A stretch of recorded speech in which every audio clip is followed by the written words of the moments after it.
con la licenciada Silvia Villamagna, que es profesora de la carrera de Historia de la Universidad de El Salvador, además es presidenta de la Junta de Estudios Históricos de aquí de Pilar, porque, bueno, vamos a preguntarle, no solamente hablar de lo que hablamos tanto, que es la importancia del Tratado del Pilar, sino, bueno, cuáles son también las celebraciones que continuarán seguramente durante todo este año, tal vez con algo más de flexibilidad a partir de la mejoría en todo lo que tiene que ver con la pandemia. Pero también le quiero preguntar a Silvia, ¿qué aplicaciones útiles tienen los historiadores? ¿Cuáles son las tareas que desarrollan? Porque pareciera que un profesor, un historiador, una persona que está tan empapada con todo esto, solamente puede ser profesor de historia, y esto no es así. Pero se lo vamos a preguntar a Silvia Villamagna, que ya está del otro lado de la línea y tiene la gentileza de atendernos. Hola Silvia, buen día, ¿cómo estás? Buen día, Guillermo, ¿cómo estás vos? Muy bien, gracias por este ratito, Silvia. Bueno, 201 años de la firma del tratado.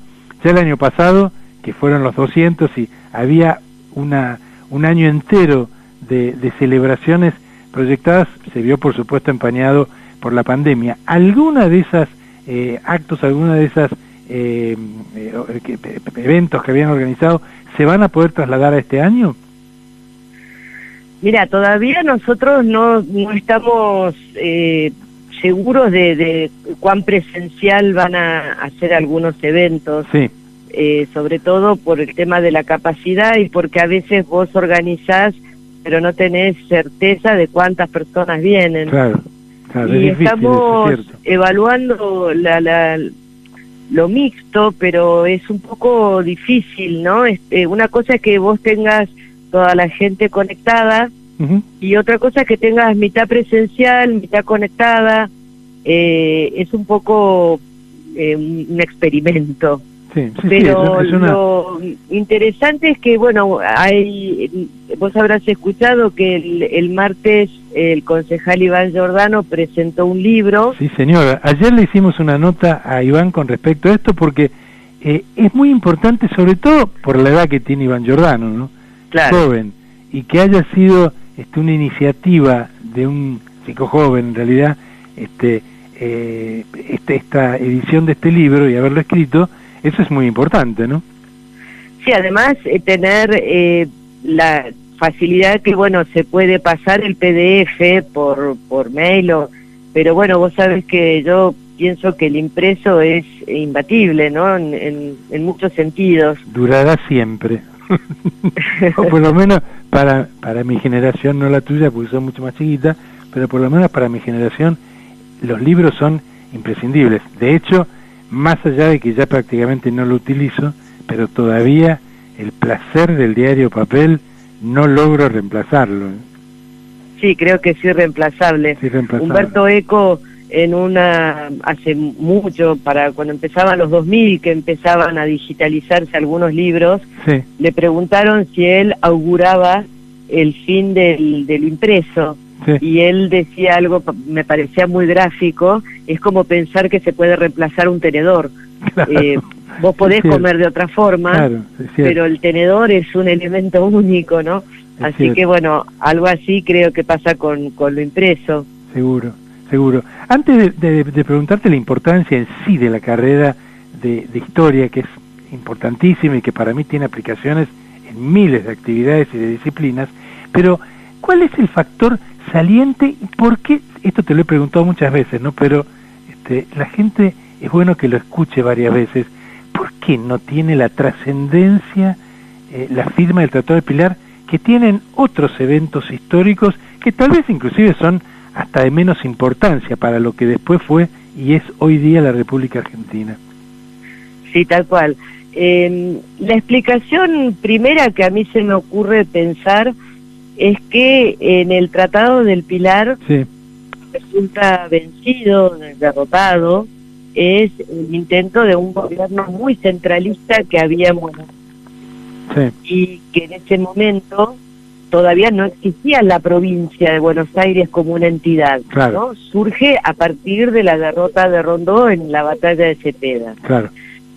Entonces, ¿qué pasa? Cuando Rondó vuelve derrotado a Buenos Aires, y es muy interesante leer las crónicas de, podríamos decir, de la vergüenza que siente de haber perdido una batalla que además fue muy corta, en manos de, podríamos decir, caudillos que estaban mucho menos organizados, con bastante menos financiamiento, no sé cómo decirte, o sea, tenían mucha menos plata. Mucho menos recursos, además, es cierto. Claro, que venían de más lejos, y esta podremos decir como mancha que va a tener, así que cuando se empieza a escribir la historia después a partir de Mitre y esos primeros relatos que hay de nuestra historia, sí. El Tratado del Pilar, como el del Cuadrilátero, como todos los pactos que existen antes de la Constitución, quedan de alguna forma escondidos, metidos un poco abajo de la alfombra, porque al gobierno central no le interesaba explicar una derrota. Entonces van a poner en el gobierno de Rosas y no van a rescatar las provincias unidas, ¿no? Que era en realidad lo que así éramos, así nos llamábamos. Lo que sigue de la falta de conocimiento, además de este, decir, ninguneo que tiene el tratado en los primeros intentos de organización nacional, es que en cuanto a lo que vos podés decir de recuerdo en un acto en el colegio, en hacer una efeméride, fuera del calendario escolar.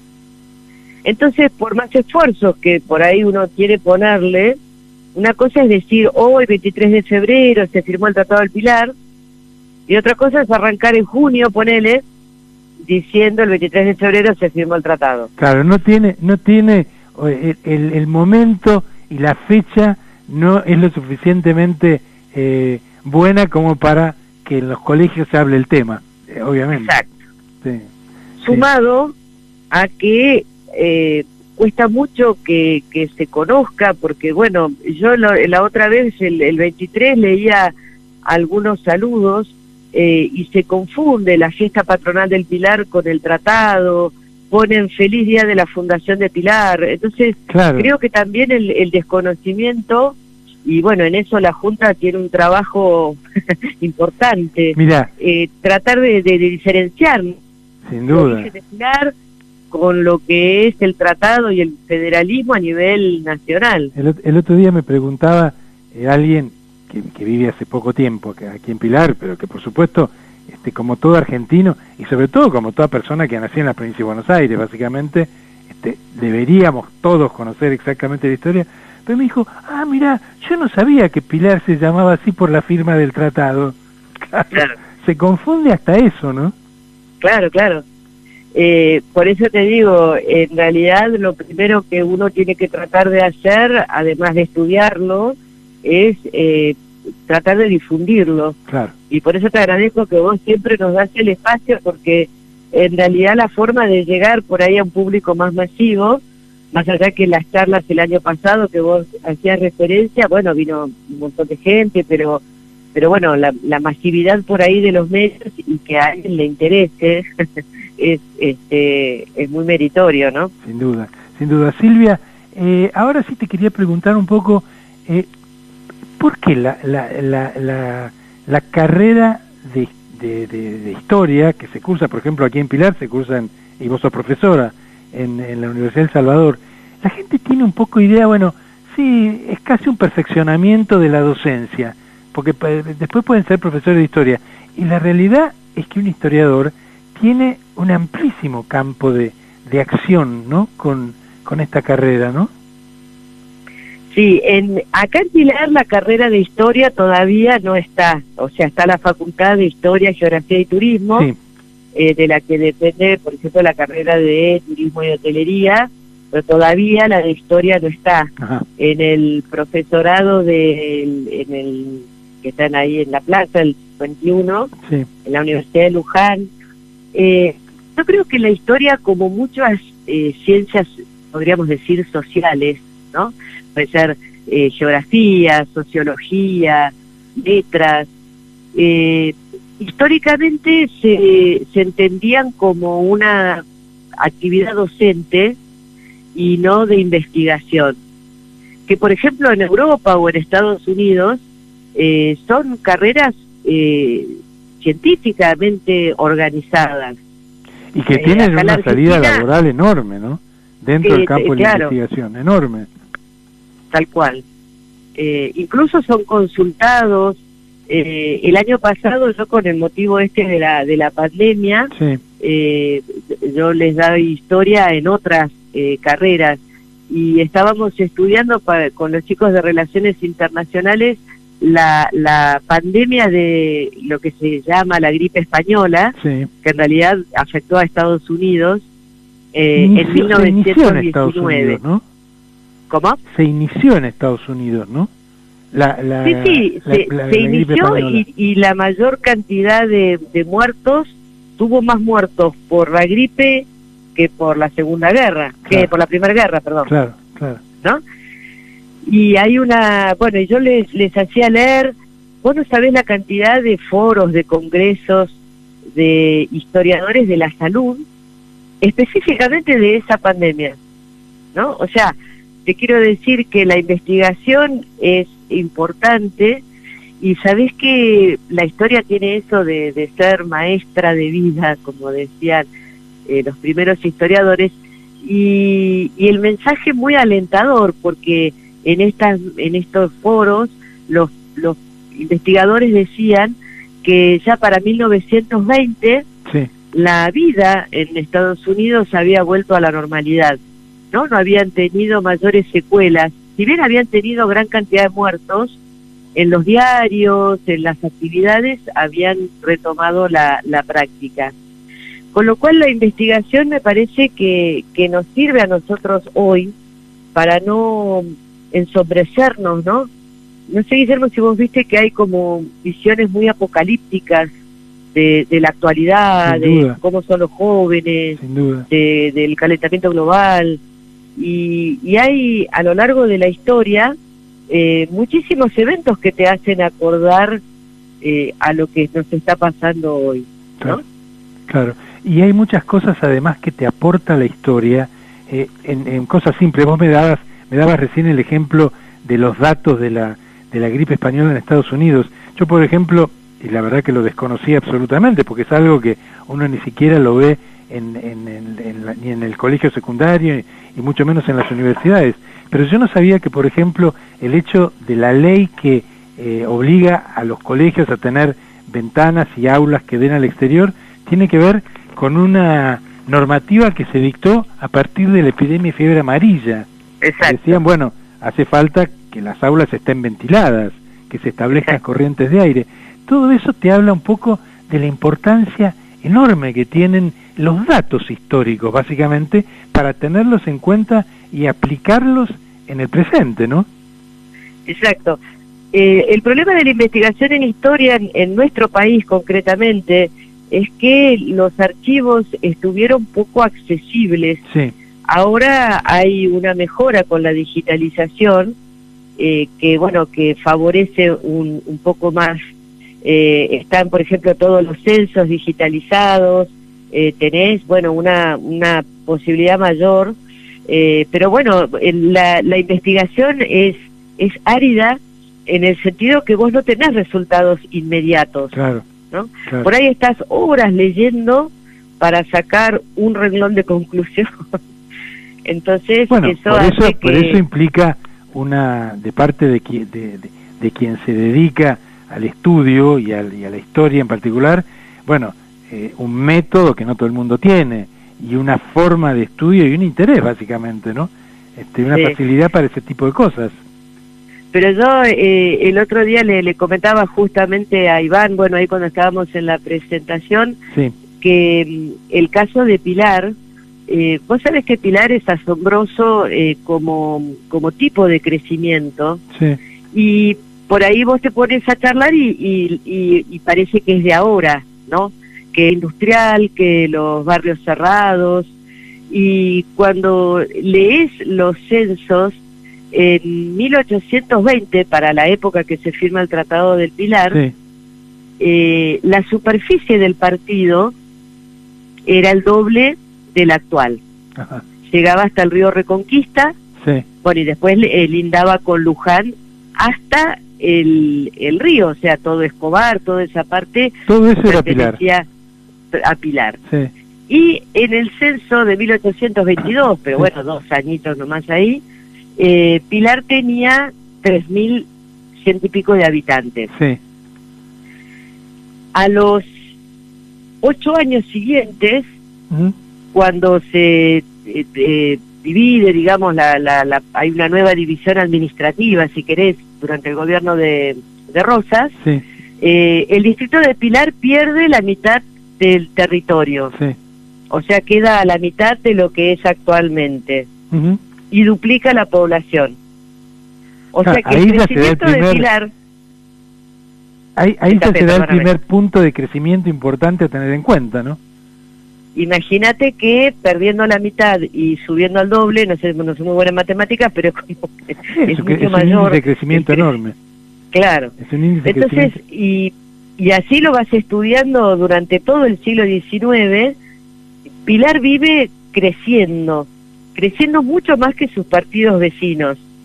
Porque a veces uno escucha que nuestros vecinos de Capilla o de Areco, ellos le echan la culpa a la Panamericana. No, Pilar fue siempre un lugar pujante, receptorio de un montón de franceses, de españoles, muchos después van a llegar italianos, ¿no?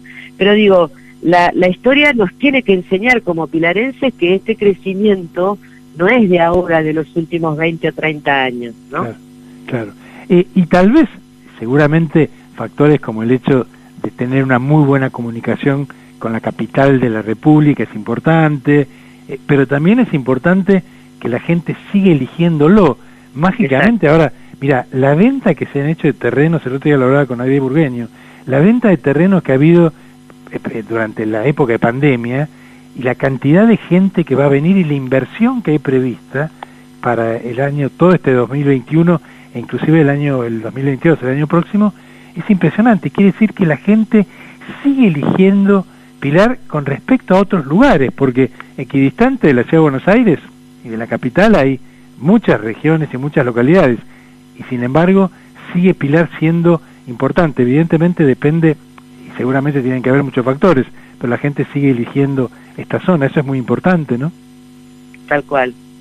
Y bueno, hundiendo las raíces en la historia, por eso te decía, vos ves que esto no es azaroso, no es porque Pilar es barato, o como decís vos, debe haber un montón de localidades que están a la misma distancia o capaz más cerca, pero no tienen el desarrollo y el impulso, ¿no? Y eso es el desafío también de generar identidad. Como vos me decías, claro, tratar de explicar que el tratado se llama de Pilar porque se firmó en Pilar, claro, y ya hacía 100 años ya se llamaba Pilar hace muchos años atrás. Claro, tal cual. Claro. Bueno, todo esto es importantísimo, pero estos temas, yo insisto, lo mismo, lo hemos hablado 100 veces con vos, Silvia, esto, pero me parece que es muy importante porque reafirmar la identidad, Pilar tiene un sello propio desde siempre, y eso es muy importante. Tiene verdaderamente identidad. Otras localidades no, los motivos serán seguramente muchísimos, pero esto evidentemente hace que el pilarense se destaque en un montón de cosas. Tiene como sesgo que uno, bueno, viéndolas entre varios habitantes de distintas regiones de la provincia de Buenos Aires, el pilarense se destaca siempre por algo. Esto es así, ¿no? Y te vuelvo y ahí otra vez, yo siempre, cuando uno medio en chiste pero medio en serio, dice, cuando existía la unidad administrativa del Cabildo de Luján, todos los alcaldes eran pilarenses, o sea, el lugar físico era Luján, pero la parte que lo componía, la parte orgánica, eran todos de Pilar. Así que siempre tal cual, los pilarenses destacados han sobresalido, esa es la realidad, siempre han sobresalido. Silvia, te agradezco muchísimo, como siempre. Las charlas son interesantísimas, las seguiremos teniendo, por supuesto, como lo hacemos habitualmente, pero bueno, 201 años ya de la firma del Tratado del Pilar, este pacto preexistente que además está en la Constitución Nacional, ¿no? En el preámbulo. Así que evidentemente tiene que haber sido muy importante y seguramente el puntapié inicial de muchas de las cosas que han ido sucediendo a lo largo de estos 201 años. Te agradezco muchísimo y te mando un abrazo enorme. Muchas gracias, Guillermo, y seguir hablando porque la verdad que te agradezco muchísimo la difusión que vos siempre le das a la historia de nuestro partido. Un abrazo grande, Silvia.